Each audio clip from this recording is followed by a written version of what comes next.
We are on DAF Chaf Gimel Amud Aleph, and we were talking about different ways to annul a vow based upon using this concept called a Pesach, an opening. Had you known, right? Can we ascertain that a person has remorse, meaning that they were in the wrong state of mind when they took the neder, or can we find a pretense whereby they were lacking certain knowledge when they took the neder, such that had they had that information in advance, they never would have taken the neder? And we saw yesterday that there was a situation where a person had taken a neder, came to the rabbis to get an annulment, and they kept trying to find a Pesach for him. And he kept saying, well, no, I actually did think of that when I took the neder, so that's not going to work.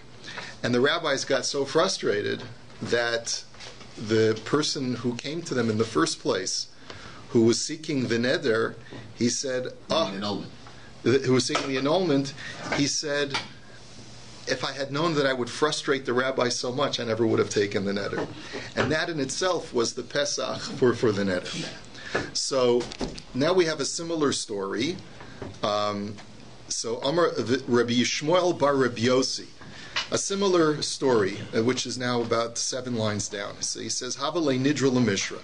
He too had a neder that needed annulment. Asa L'Kamayo D'Rabban, and he comes to the base. Then Amrulei Nadarta Daita Hachi Amrlahu in, Nadarta Daita Hachi Amrlahu in, Kama Zimnin. So they kept trying to find a Pesach, and they said, did you think of that? He said, yeah, I thought of that. Did you think of that? Yeah, I thought of that. Everything that they asked him, he said, yeah, I anticipated that. So they couldn't find the Pesach for him. Kevin dechazid ahu kitzara de mitztari rabbanan machye beuchla de kitzari. So in the court at the time was a launderer, a guy who was a professional laundromat guy. And he saw how frustrated the rabbis were getting, and he got himself into a tizzy. How dare you confound the Beis Din like that? So he took his trough that he used for laundry, and he used it as a weapon and started whacking Rabbi Yishmael bar Rabbi Yossi. How dare you behave this way? So Amar Adaita Damachili Ktsara Lo Nadri V'Shari Lanafshi. So he said, he said, I never would have taken a vow had I known that it would have resulted in a launderer whacking me over the head with his laundry trough. And it was on that basis that he was able to find a heter for his neder. So Amrle Ravacha midifti l'Ravina hainoladhu delomasik adaite demachile kitzara. He says, how can you use that as a legitimate Pesach? This is something called noilad. Now, noilad, what literally means it's newborn. In other words, it's something that no one could have anticipated. In other words, a Pesach is only if you should have thought of it, but you didn't think of it, and had you thought of it, you would never have taken the neder. This is not something that a person could have ever thought about. It's so far-fetched that as a result of your neder, some guy who you've never met before, who happens to have a trough in his hands or a basin in his hands, is going to start hitting you over the head with it. So how can you use that as a Pesach for your neder? V'tanina ein poschen lo b'noilad. We cannot use that because a Pesach, by definition, is that a person should have thought of something but didn't think of it, and it's on that basis that we can annul the neder. Because he should have anticipated it but didn't. He could have thought of it and didn't, and therefore we say, okay, you weren't thinking carefully. But let's say a guy is on the top of his game. He thinks of every contingency and every possibility. We can't fault him or fault his neder if he didn't think of such a far-fetched possibility that some guy, who never met him before in his life, would start hitting him over the head as a result of his neder. So therefore, how can you use that as a legitimate Pesach? So the response to that challenge, Ravina said to Ravacha, he said, no, that's not called nolad. It's very common for very smart sages to be considered a pariah and to be attacked by people who have no sense of restraint. Afikori, people who have no sense of restraint, are just looking for a pretense to hit rabbis over the head. So, yeah, just ask me. I got a few hundred eyes on me all the time. No names. Yeah, no names. At least not for the cameras. Okay. Anyway, so the point is that his response is that no, it is not unanticipated. People should know that even smart rabbinic personages, if they take NEDARIM, they should anticipate that this could result in violent repercussions to them, and therefore that's a valid Pesach. Then it opens up to anything, doesn't it? I mean, not everything, but it certainly expands the margins. Okay, Devisu da Abaya Havala Hahi Barata Hu Amar Likrivai and He Amar Likreva. Abaya was married to a woman, and this was the second marriage for both of them. We know that one of his wives that he married before he died was a woman named Choma. She was exceptionally beautiful. I'm not sure if this Gemara is the same wife, but it could be. He has a wife who has a daughter, and Abaya sees this lovely young lady, and he wants to make a shidduch between this girl and one of the members of his family, one of his cousins. And the wife says, no, I want my daughter to marry a member of my family, one of my cousins. So Amar La Titzira Hanaasi Alach Iavarta Daitoi Uminsabas Lach Lekrevach. And he makes the following declaration. He says, I hereby make a vow that you will not benefit from any of my possessions if you end up marrying your daughter to one of your relatives instead of mine. So Azlas ve'avart al daite ve'insaba lekreva. And lo and behold, she calls his bluff, and she marries off her daughter to one of her relatives instead of one of Abaya's relatives. Asa lekami de Rav Yosef. So now Abaya's in the doghouse, right? In other words, what is he going to do now? He's still married to this woman. He's not interested in divorcing her. There's an outstanding neder between the two of them. What's he going to do? So he comes to Rav Yosef and Amar le ilu hava yadas da avras al daita chuminsa la lekreva mi adarta. So Rav Yosef said to him, had you known that your wife would call your bluff and marry off her daughter to one of her relatives, would you have made the neder to begin with? So Amar Lo. So Abaya said, no, I would not. Visharye Rav Yosef. And Rav Yosef on that basis annulled the vow. So the Gemara says, I don't understand. This is like too extreme, that what you're saying is that basically the whole pretense of the vow was that she should not marry off her daughter. And it was the Tanai. If you marry your daughter to one of your family members, I will not provide you benefit. And now he's saying, I really wasn't serious and I didn't mean it at all. That's the Gemara's question. Umi shariki haigavna. Since how could such a thing be permitted? Like the Ran says, if you take a look at this short Ran, he says, Mishar livtoch pesach shaneder mochiach efech meoso pesach. He says the whole neder is exactly contrary to the very argument that you're making to undo the neder. Shaharei kol ikar haneder lohaya ela she'im tavar al daito teyoser banaso. The whole pretext of the neder was that if you violate my wishes, I'm going to place this ban upon you. So how can he now say I didn't really mean it? So the Gemara says in.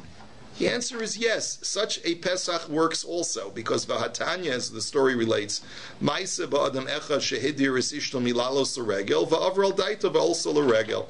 A man once took a vow and said to his wife, "You will not get any hana'ah from me if you go up to Yerushalayim this Yantif." In other words, women are not obligated to go to Yerushalayim, but it was a common practice for women to make aliyah l'regel with their husbands. He says, "No, I want you to stay home. You got too many responsibilities. You got the kids, this, that. You're not coming." And she said, "No, I want to go." And he said, "I'm taking a neder to put a ban on you if you end up going." So she called his bluff. Women are very smart, She calls his bluff. She loses. Yeah, but a lot of times, you see that men their bark is worse than their bite. So she calls his bluff, and she went up to Yerushalayim. Ubalifnei Rabbi Yossi, and so this man comes to Rabbi Yossi, and Amar Lo, v'ilo hayisi yodea shel veres al daitach va'olu l'regel klim hidarta. Had you known that your wife would call your bluff and go up to Yerushalayim, would you have made the neder to begin with? Amar Lo. And so he said no. V'hitiro Rabbi Yossi, and Rabbi Yossi then was matir the neder. So the Ran asks a very interesting question over here. So basically what we're saying is that if you can argue to the Beis Din, I really wasn't serious, I just was threatening her because I didn't want her to go, but I don't really mean the neder to be taken seriously. Why don't we say that this neder should not need a hataras nedarim at all? It's like the cases of our Mishnah that we saw the other day. The cases of the Mishnah are where a person it's only called nidre ziruzin. It's not to be taken seriously. He didn't mean it. He just was trying to scare the other person or to motivate the other person. Why do you need a hataras nedarim at all? So like what was the case in the 4 and 2. In the Mishnah, right? The 4 nedarim, we said, I swear that I'm not going below 4 shekels, and the other guy says, I swear that I'm not going above 2 shekels. So if they compromise and they arrive at the middle, they don't need a hataras nedarim because it's clear from the context they were not meant to be taken seriously. So why is it different over here? So the Ran explains, he says, because here the husband really meant what he said in the sense of, I don't want you to go to the point where if you go, and the only part that he was insincere is that he said, I'm going to assur all of my possessions on you. But he was very, very clear, it is assur for you to go up to Yerushalayim. It is assur for you to marry off your daughter to one of your relatives. In the case of the Mishnah, there's even less consistency between his thoughts and his words. Because there, he says, I'm not going below 4 shekels. Of course, he's going to go below 4 shekels. This is part of the game, right? So that's why we call it nidre ziruzin. It's really only it was clear from the context that at the time when he said the words, he wasn't serious. And here you can see that he is serious. He really doesn't want her to go to Yerushalayim. Period. The only part that's not serious is the fact that he's going to assur everything on her. Does Gemara ever entertain the other side of the neder? In other words, the woman's side. She accepts the neder. How can he? Interesting. That she says to herself, "Okay, you don't want me to go. I don't care. So you can keep all your possessions. I will go to Beth and say, yeah, I accept the neder." Can you do that? Well, they can't stay married then. They can't stay married. So if she, I guess. In all the other cases, let's say whatever. It's mashava. It's not tibur. Can you? Are you obligated by mashava? Wait. Let me just address Rabbi Black. If she says after the fact, let's say in this case, she says, "Okay, I'm going to Yerushalayim. Marriage is over. I'm okay with that. I want out also." This is not a marriage thing. This could be. No, it is a marriage thing. No, it is a marriage thing. How two people can't remain married if she can't get any hana'ah from him? It's impossible for them to live together. So there's essentially a declaration of a dissolution of the marriage. So essentially, the husband is expressing remorse. If she's willing to accept that and stay in the marriage, so then he can get a heter to his neder. If she says, no, I want that neder because I want out, so then you're going to have other problems. Either he's going to have to convince her to stay in, or she'll have to demand a divorce. But that could be the hatara of the neder, the fact that she's actually accepting. He never thought she would buy it. He never thought that she would buy into it. Right. He basically, she called his bluff. As an argument, but that is the argument. She's calling his bluff. She says, okay, fine, I'm going to go to Yerushalayim, and if it means that the marriage is over, I'm willing to accept that. That's essentially what she's saying. That is what she's saying. Okay.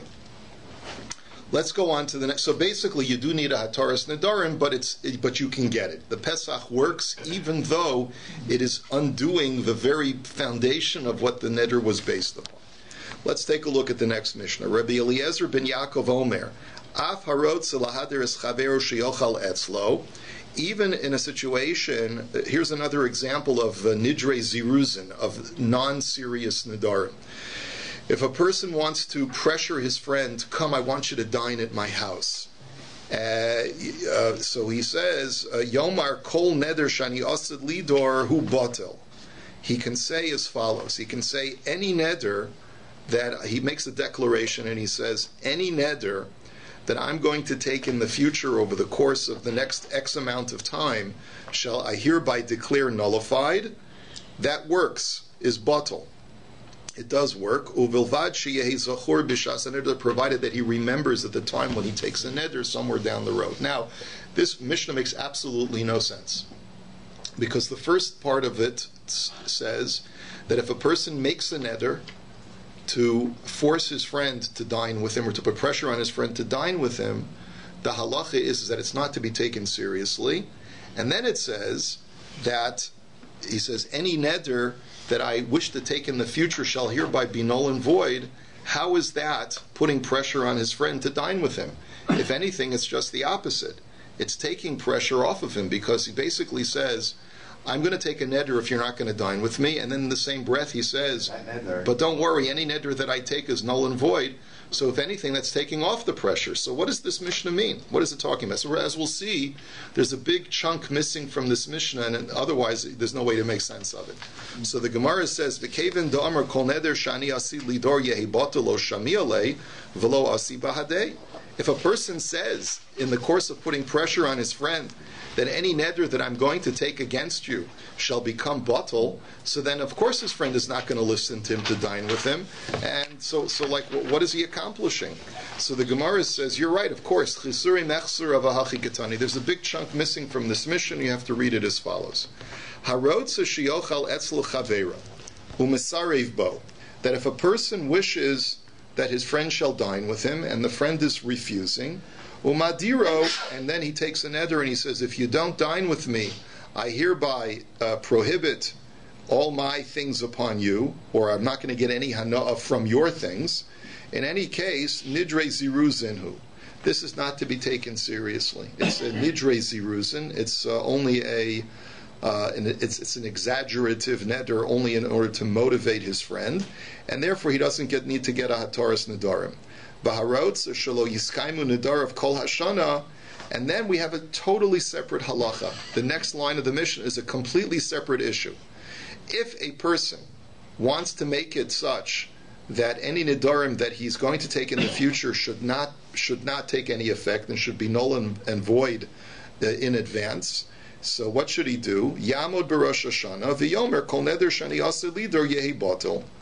That he should take a stand before the Beis Din, right before or on Rosh Hashanah, and he should say, and we do this every Erev Rosh Hashanah when we do Hataras Nedarim, we say, any neder that I'm going to take over the coming year, I hereby declare to be null and void. V'ilvad sheyehi zachur b'sha'as haneder, provided that he remembers at the time of the neder. That's what the Mishnah had said, that when you go ahead and you take your neder over the course of the year, you remember that you had nullified it.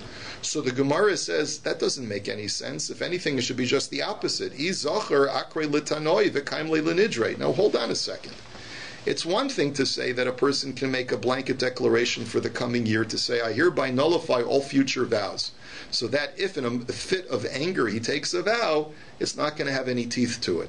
But let's say he's very lucid when he takes the vow, and he says, even though I made a neder, I made a nullification declaration on Rosh Hashanah, I still want to take this neder.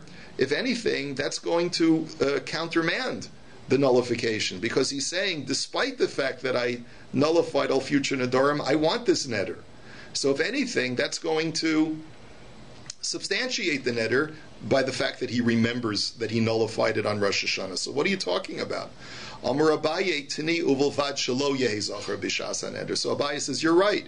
You have to modify that language of the Mishnah as well. What he means to say is, what the Mishnah means to say is, provided that he doesn't remember the nullification, meaning that in a fit of anger, he's just had 10 beers and he says, "Oh, I can't believe it. What I feel like a bloated whale." I says, "I'm never drinking beer ever again." And he takes the neder. He doesn't remember that he had nullified all vows, and that's why the nullification works. Because he doesn't mean to countermand the nullification. He wants. Like he won't remember that neder more. Yeah, right. So Rava Amar laolam kid amrinan miikara.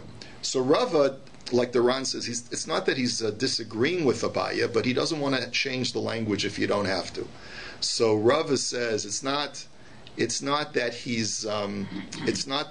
doesn't remember the nullification. It means like this. Provided that he remembers, means as follows. Hacha b'mayaskinan kigon shehisna b'rosh Hashanah v'lo yada b'ma hisna b'hashta kanadar I zachor b'shas haneder v'omer al das harishona ani noder nidre lesba mimasha lo omer al das harishona ani noder akre litanoi v'kiyim lenidre. The way you explain it is like this. A guy says, look, I know that I had made a nullification on a certain scope of nedarim, but I don't remember whether I had nullified in advance all nedarim that I'm going to make on eating bread or on drinking wine or on drinking beer. I just don't remember. What he says is like this: I remember I nullified all future nedarim. So if my nullification works on this, then I'm happy for this neder to be not a neder. So basically, he makes his declaration: I'm never drinking beer again. And what he really means to say is, I don't remember. I remember that I made a nullification, but I don't remember whether the nullification applies to beer or not.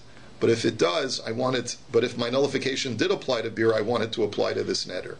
That's uvilvad sheyeh zochor, that he should remember his nullification, and that his nullification may actually apply to this particular form of neder. But if it doesn't apply to that neder, right? Notice he doesn't remember that it applies to this neder at all. So then it could be that when he made the nullification, it didn't apply to this type of activity, and therefore the neder would be a standing neder. So sometimes, I mean, I imagine that the reason we have the Dharma in the first place is to strengthen our resolve to do certain aspects of mitzvah. Sometimes that's the purpose. Well, I mean, No. Sometimes a person makes a neder to enforce the fact that he's going to do a mitzvah. But there are other times when a person makes a neder to prohibit things that are permitted upon himself. Right. So if a person wants to, let's say I'm going to learn this particular Maseches this year, but he's already made a vow in advance that all my neders are void. So then later he makes this a neder that I'm going to now learn this Masechta. Right. So is it null and void? Is that neder? The question is, does he need a hataras nedarim if he ends up not learning that Maseches? Yes, I guess. Okay, that's really the way to formulate the question, and the answer would be, is if the neder, the scope of the neder was inclusive of nullifying vows that I will take to learn certain parts of Torah, then he would not need a hataras nedarim because it was already ipso facto nullified. And that's what uvad sheyeh zachor. He has to remember that his nullification that he made on Rosh Hashanah applies to this particular activity. That's what it means. Okay, so Rav Huna bar Chinena savar lemidrashe bepirka. So Rav Huna bar Chinena was about to expound upon this Mishnah and explain it according to the way that we've just unpacked it. You remember, look, the Mishnah was cryptic, right? And we just unpacked it and we said it's talking about two separate halachas. One is nidrei ziruzin, when a person takes insincere nedarim in order to motivate another person. And the second part of the Mishnah is talking about how to nullify future vows. And it's not really explicit in the Mishnah, but he was going to explain it in the public to the base medrash. So Amar le Rava Tanaka Mistayim La Situme Kidei Shelo Yinagu Kalus Rosh B'Nedarim That Darash Le B'Pirka. So Rava was critical of him. He says, you can't do that.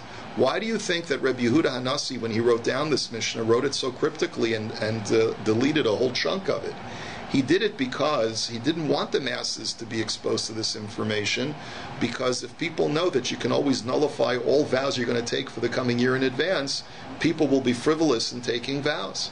So he didn't want that to happen, and that's why it requires learning it from a Rebbe privately in order to understand this, so that it will only be taught to an elite group of people who will be careful, and therefore you don't have a right to publicize this information. So now we go to another question. Ibayilu, pligi rabbanon le de Rebbe Eliezer ben Yaakov olo.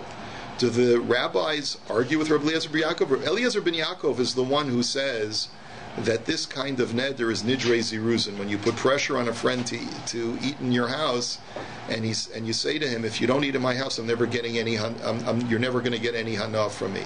So we're saying that Rabbi Eliezer ben Yaakov says it's not a serious neder. Do the Rabbanan argue with him, or do they agree with him? Ve'imtim salom pligi hilchas kavaselo. And if you tell me that the Chachamim do disagree with him, who do we paskin like? Do we paskin like Rabbi Eliezer ben Yaakov? Like the Gemara says in other places, Rabbi Eliezer ben Yaakov is kavinaki. We always go like him. Or do we go like the Rabbanan in this instance? So Tashma ditnan ha'omer lechavero konam she'eni nehne lecha im iyatanotel levincha kor shalchit unushnei chavuyo shel yayin Raizel yachol lahatiras nidro shelo al pi chacham sheyachol omer lo klum amarta elo bishvil kavodi zehu kavodi. So that look at the following brisa. A guy is making Shimon is making a chasana, and Ruvain says to Shimon, I want you to take for your son's chasana. I have a core, a whole bushel of wheat, and I have 2 barrels of wine, and please accept it. And Shimon says, no, I really don't want it. And Reuven says to him, you better take it, because if you don't accept it, I hereby take a neder that I'm never going to take anything of yours ever again. I'm never going to get any benefit from you. This is a little bit different from the previous case, where the person who wants his friend to dine at his house says, if you don't dine at my house, you're never going to get any hana'ah from me. Here it's a quid pro quo. If you don't accept my gift, I'm never going to take anything from you. So in this situation, the halacha is, this person does not need to be matir the neder. If the guy if Shimon Taka refuses to accept the gift, Reuven does not need to get a hataras nedarim in order to benefit from Shimon. And the reason why is because Reuven said in the first place, the whole reason I want to give this to you is to give you kavod. Shimon's response is, you did give me kavod. Just by offering the items to me is a great kavod. But understand that it's even more kavod for me if you offer and I don't accept it than if I accept it. Because my having to accept the gift is an embarrassing thing. It's a sign that I'm dependent upon you and that I can't afford to make my own son's chasana. So therefore you're doing me even more kavod by just offering it and not making me accept it. That's the argument. So the Gemara wants to make the following diuk. Taima da'amar zehu kivodi. Halav hachi nederu.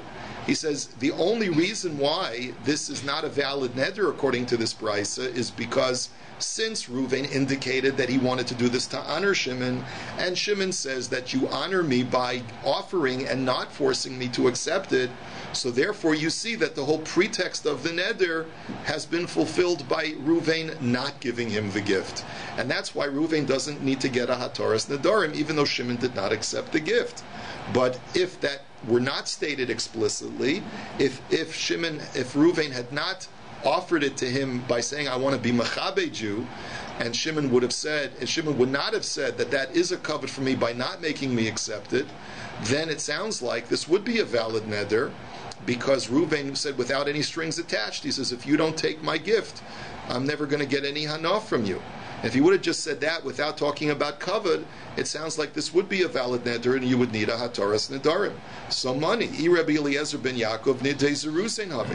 Who does this brisa go like? If you say it's like Rabbi Eliezer ben Yaakov, that can't be, because Rabbi Eliezer ben Yaakov says, even without any qualifications, this kind of neder is only an exaggerative statement and it's not meant as a neder. You don't need to get a hatara under any conditions. So elalav rabbanan. So it must be that this goes according to the chachamim who argue with Rabbi Eliezer ben Yaakov. So shmami napli rabbanan alei. So at least we've answered our first question, that there is a disputant to Rabbi Eliezer ben Yaakov who holds that it's not nidrei ziruzin, that it is meant to be taken literally if you didn't put any conditions on the neder, other than if you don't take this barrel of these barrels of wine and this bushel of wheat, I'm never going to get any hana from you. So the Gemara says no. La'olam Rabbi Eliezer ben Yaakov he umoda Rabbi Eliezer ben Yaakov b'hai denidra havi da'amar lei lo kal ba'ana de mishanina minach v'lo mishanis minoi. So the Gemara says no. Maybe this brisa goes only like Rabbi Eliezer ben Yaakov. It really is. There is no disputant to Rabbi Eliezer ben Yaakov. But Rabbi Eliezer ben Yaakov would agree to this case, that this is a valid neder if he didn't place any conditions about kavod upon the neder. You know why? He says in this situation, the person who owns the wheat and the wine has taken a lot of favors from the guy who's making the chasana, from Shimon who's making the chasana. And he basically says to him, he says, look, I'm not a dog that only takes from his master and doesn't give back anything in return. It's not fair that I always am the recipient of favors and you never let me do anything nice to you. So therefore, I insist that you accept this wheat and this wine, and if not, I'm never going to take anything more from you ever again. Now, when it's framed in that way, even Rabbi Eliezer ben Yaakov would admit that that's a real neder. That's not just nidrei ziruzin, because it's an issue of personal honor at stake, a person's reputation, a person's integrity. I don't want to be like a dog that only takes and doesn't give back. And therefore, maybe even though Rabbi Eliezer ben Yaakov says in a normal situation where a person says, if you don't come dine by me tonight, you're never going to get anything else ever from me ever again, that's not meant to be taken seriously, because come on, you can see contextually that it's not a serious neder. But over here, the context indicates that it really is meant to be taken seriously, unless the guy says, I'm doing this to be mechabed you. Then the guy could say, if you're doing this to be mechabed me, then do me a favor. Don't force me to accept it, because that would be a lack of covet. So therefore, you have no raya that anyone disagrees with Rabbi Eliezer ben Yaakov based on this price. And we'll continue.